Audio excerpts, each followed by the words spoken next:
大家好，今日我會做一個蜜汁焗叉燒，自己焗叉燒，肉嫩多汁。今次嘅做法係最好味嘅一次，所以我要同大家分享。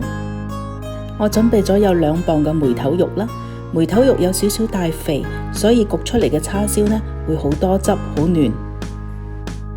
其實焗叉燒好容易，只要係準備好所有嘅調味料，醃一晚，第日一焗就可以啦。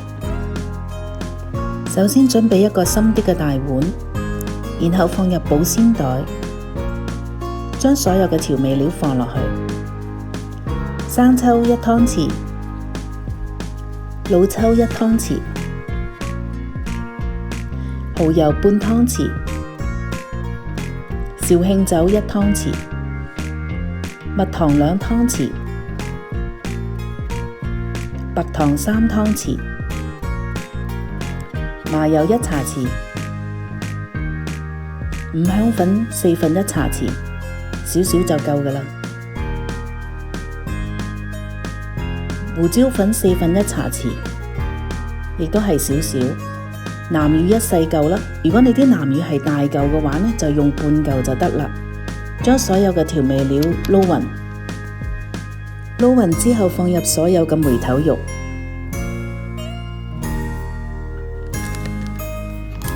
然後封住保鮮袋嘅口，輕輕撳一撳佢，最後加埋啲蒜蓉入去。呢度嘅份量係2粒嘅蒜頭，再次將佢封口，輕輕搓一搓佢。我會將佢放雪櫃醃1夜啦，咁樣令到啲調味料嘅味道入晒去啲肉入邊。好啦，咁第日焗嘅時候呢，早啲攞啲肉出嚟，等佢冇咁凍啦。咁準備一個焗盤，然後呢，我會放一張保鮮紙喺上邊，咁樣係為咗容易清洗啦，冇咁污糟。再放一個架喺上邊，然後呢，排啲叉燒喺度。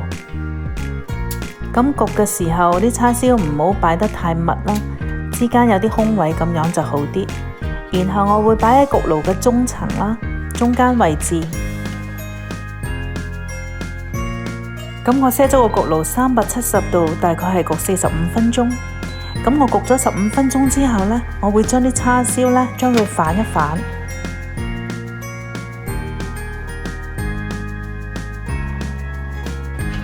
咁反咗一次叉燒之後呢，我再370度再焗多15分鐘，一共係焗咗30分鐘。然後呢，我會搽一層薄薄嘅蜜糖喺上邊。